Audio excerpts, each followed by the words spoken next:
ஹிஜாபை நீக்கி வாழக்கூடிய பெண்களே, இந்த செய்தியை கொஞ்சம் சிந்தியுங்கள்.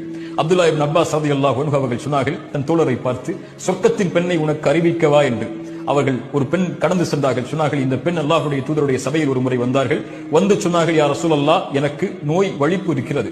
நோய் வலிப்பு ஏற்பட்டால் என் ஆடைகள் விலகிக் கொள்கிறது மக்களுக்கு முன்னால். எனக்காக அல்லாஹ்விடத்தில் துஆ செய்யுங்கள்.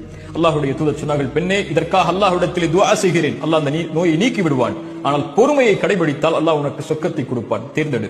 அந்த பெண் சொன்னார்கள், யா ரசூலுல்லாஹ், நான் பொறுமை காக்கிறேன், சொர்க்கம் எனக்கு கிடைக்கட்டும். ஆனால் அல்லாஹ்வுடைய தூதரே, நான் மக்கள் மத்தியில் இருக்கும்போது வலிப்பு நோய் ஏற்பட்டால் என் ஆடை விலகிக் கொள்கிறது, நான் என்ன செய்வது? அதனால் மக்கள் என்னுடைய அங்கங்களை பார்க்கக்கூடிய சூழல் ஏற்படுகிறது. அல்லாஹ்விடத்திலே அதற்காக மட்டும் என் வலிப்பு நோய் ஏற்பட்டாலும் பரவாயில்லை, பொறுமை காக்கிறேன், என் ஆடை விலகிவிடக் கூடாது மக்களுக்கு முன்னால் என்று அல்லாஹ்விடத்திலே துஆ செய்யுங்கள் என்றார்கள். அல்லாஹ்வுடைய தூதர் ஸல்லல்லாஹு அலைஹி வஸல்லம் துஆ செய்தார்கள். சுப்ஹானல்லாஹ், அல்லாஹ்வுடைய தூதர் அந்த பெண்ணை சொர்க்கத்தின் பெண் என்று நபித்தோழர்களுக்கு அறிமுகப்படுத்தினார்கள். அல்லாஹு அக்பர்.